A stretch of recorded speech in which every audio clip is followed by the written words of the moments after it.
Hello YouTube, Paramecium914 here, and this is, I guess, part 6 of my Scythia Let's Play. If you remember last time, the Ardhan over here, who we were trying to conquer, kind of pushed us back a little bit and destroyed our army. And we don't have a whole lot of other forces nearby to kind of bring up, because these guys are dealing with some rebels over here, they're dealing with some rebels over here, and this army is dealing with some civil unrest in my capital.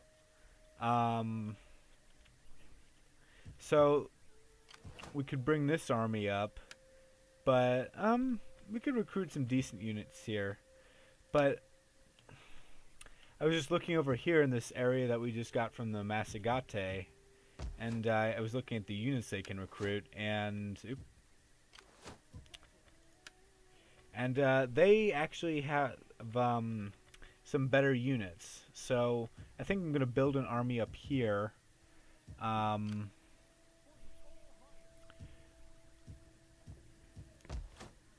see, should I build up the Horde of the Steppe? Oh wait, they're both Horde of the Steppe. The Tamers of the Amazons, or the Poison Arrows. I'm going to go with the Tamers of the Amazons.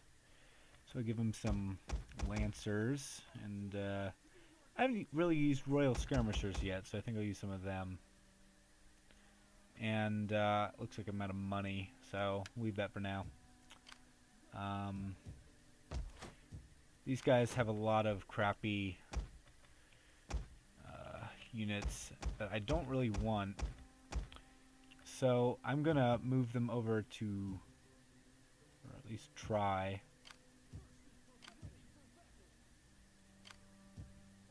to, yeah, okay. I'm gonna give some of them to this army.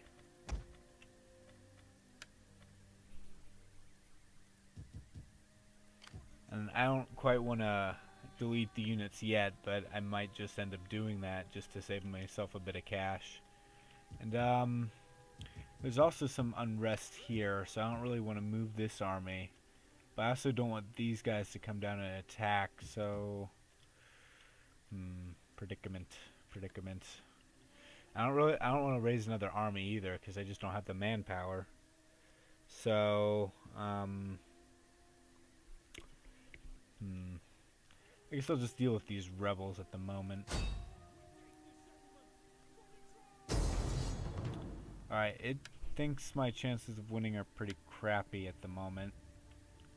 So I'm just going to encircle them and continue the siege. And hope for the best. Let's get my spy over somewhere we can she can do some good.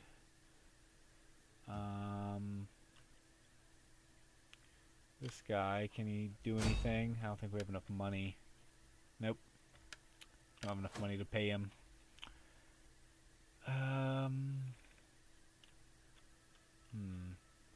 Let's take out the Colchis rebels. Alright. Looks like I can win this. So it is time for a battle. Hopefully this will be the last time we ever have to fight the Colchis, because they just keep coming back.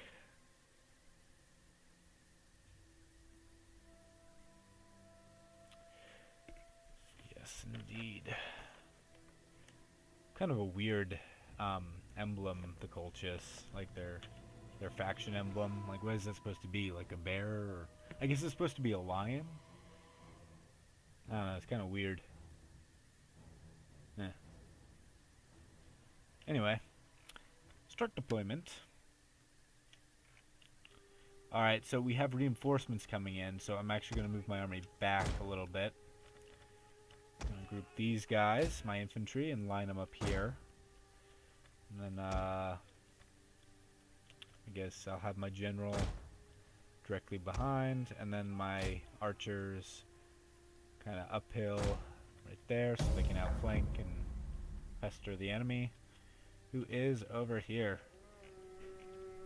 with their awesome scale armor. They've got, what are they armed with? Our reinforcements have arrived. Our reinforcements have arrived. Indeed they have. We got some spearmen.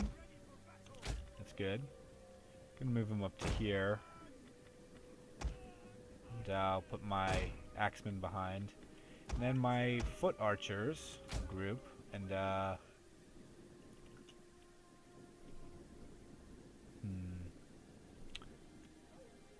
actually, I'll put them in 2 groups. And this one can go on this flank. And this one can go on this flank. My general, I'll move him over to this flank. And these guys, I'll have them kind of scout ahead. Let's take a look at my guys.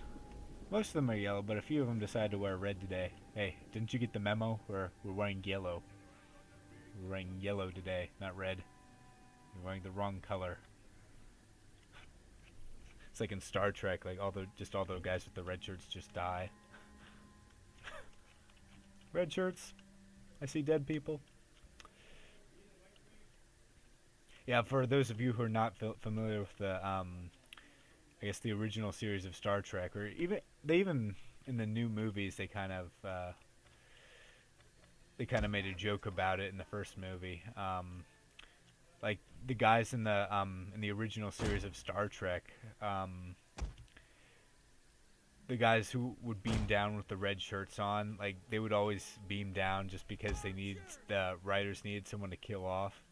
And obviously it wasn't going to be Captain Kirk or one of the main characters, so they needed someone to kill off, so it was always the guys with the red shirts on. So,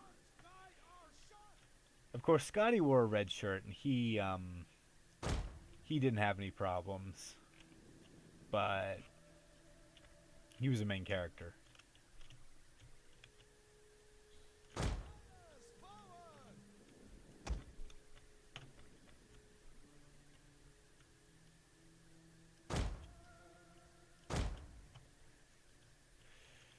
See, they're over here. See, we've got some spearmen and some javelin men. I'm a little bit worried about their javelin men because they do have the ability to take out some of my horse skirmishers.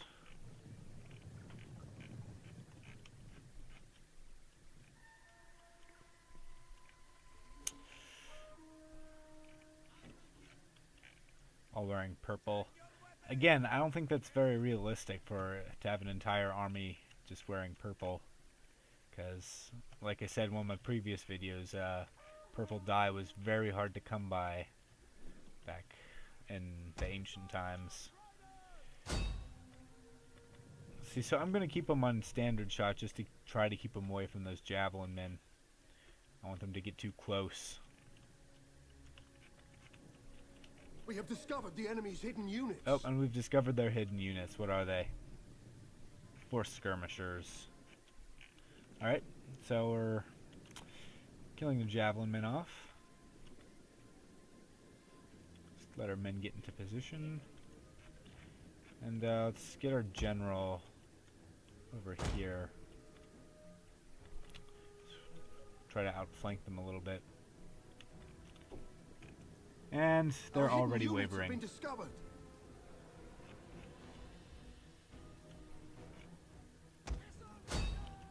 Pitch our skirmishers against theirs.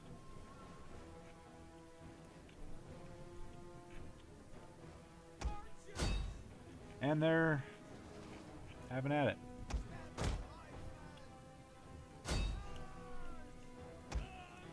I'll keep these guys kind of in reserve. Send those guys up. Send them over here. The men are wavering. And these guys are just getting decimated. Oh, and they're gone. They're just gone. So I'll move my skirmishers over here. And archers, you can just go over there. Our Our men walk. flee the field of battle. This is a shameful Our display. men? What? And so let's charge these guys in on the rear.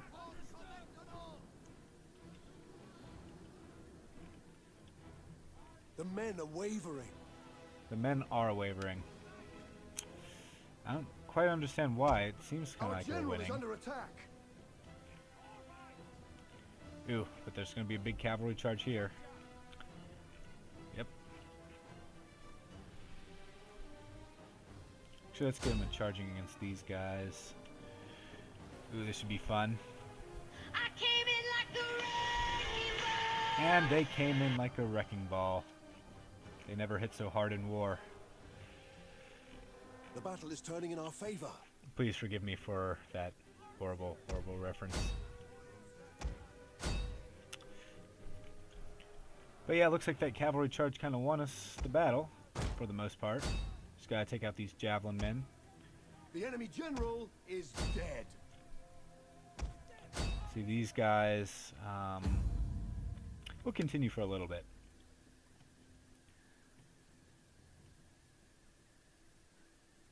Just watch these guys get pelted as they run away.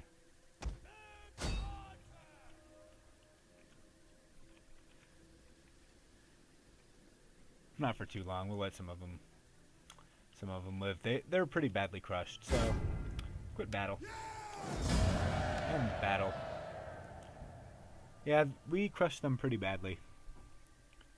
If they come back at all, it'll just be a few units.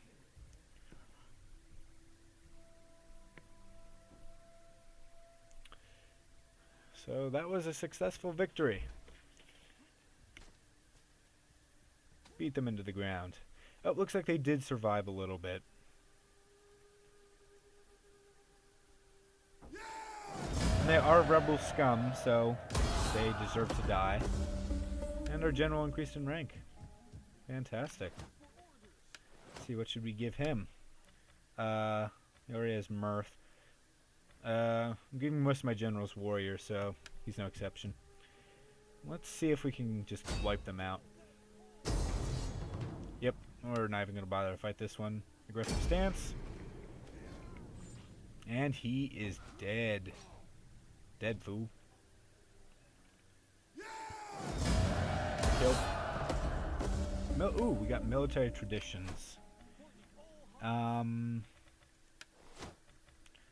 see, light cavalry masters. That's a good one. Accomplished archers. Inexorable horde or dread ambushers. We're gonna go with light cavalry masters because just looking at their army, I mean, they're not much of a major army, but give these two guys a bonus. So with that victory, I think it is time for, you guessed it, the microorganism shout out for the day. That's right. I'm going to be trying to do other things while that happens, but it looks like we can just go ahead and end the turn. But yeah, so today's microorganism is the genus Euglena. You've probably heard of or seen them before, or some reference to them at least, if you've had any experience with microbiology. And oh, they're offering us a peace treaty. You know what? I'm not really in a position to deny that, so I'll go ahead and accept that for now. I don't need all of Caucasia. Anyway, Euglenas, their taxonomy, for those of you interested. Phylum, Euglenazoa. Class, Euglenoidae. Order, Euglenales. Family, Euglenae. Latin. Anyway, Euglenas can live in both salt and fresh water, depending on the species. There are several species of them. They're used in laboratories extensively as a model organism, because, I mean, they're pretty cool. Nutrition. They are heteroautotrophs, so they have chloroplasts in them, but They can also get food, and they do that through a form of phagocytosis, which is where they just they form little um, pockets around the food that they're eating, kind of like an amoeba. Like an amoeba will kind of like just kind of engulf its food. That's kind of what they do to eat food, but they can also obviously do photosynthesis because they have chloroplasts, and they are motile, so they can move around, and they do that by using a flagellum, like a little whip-like structure protruding out of the end. Let's see. They presented a lot of problems to early biologists because they were so hard to classify. Like, I mean, you have to remember way back in the day, the classification system worked. There were plants, and there were animals, and everything fell into one of those two categories. And I mean, these things were they did photosynthesis kind of like plants, but they also could move around like animals. So they're kind of part of what prompted the more than two kingdom system with protists. So they reproduce through binary fission. They haven't confirmed that they conjugate, at least not in the laboratory. It's possible that they do, but binary fission seems to be the major thing that they do. See if we can build anything. The leading theory is that they got their chloroplast through secondary endosymbiosis, with like a symbiotic relationship between green algae and euglenas, because euglenas are kind of have their own phylum within the Protist kingdom, and they're not that close to green algae, except their chloroplasts are. So they probably absorbed chloroplasts from green algae at some point, and kind of did it that way. And they also, another cool feature about them is they have these red eye spots, and they're not actually used. The eye spots themselves aren't actually used as photoreceptors for light, but they kind of filter out some of the light for this photoreceptor organelle at the base of the flagellum. So it kind of, like, the eye spot kind of acts as a filter for what really is the eye. So I guess it's kind of like the lens of your eye, I guess, kind of. I mean, they can't really see that way. They can just kind of detect light, because, yeah, they're just little tiny cells. They don't have complex eyes like we do. Yeah, so those are Euglenas. Just remember to suggest certain special microorganism in your life for me to give a shout out to, and another rebellion imminent here. Surprise, surprise. I need to figure out how to. Oh well, for one thing, I need to convert these. I really need to figure out how to get this public order situation under control, because I'm having problems with it across my empire. If any of you guys have any suggestions for how I should do that, just let me know. Let's see, these guys are facing attrition. Doesn't seem to be as much as them. Let's see, we're still don't have great chances with this army. So we're going to you know what, we'll attack them next episode. We'll risk an attack next episode, but I think that's all for now. So thank you guys for watching. Comment, rate, subscribe. Tell your friends about my channel. Tell their pets to tell their pets, and so on and so forth. You get the picture. Thanks for watching. See you guys later. Bye-bye.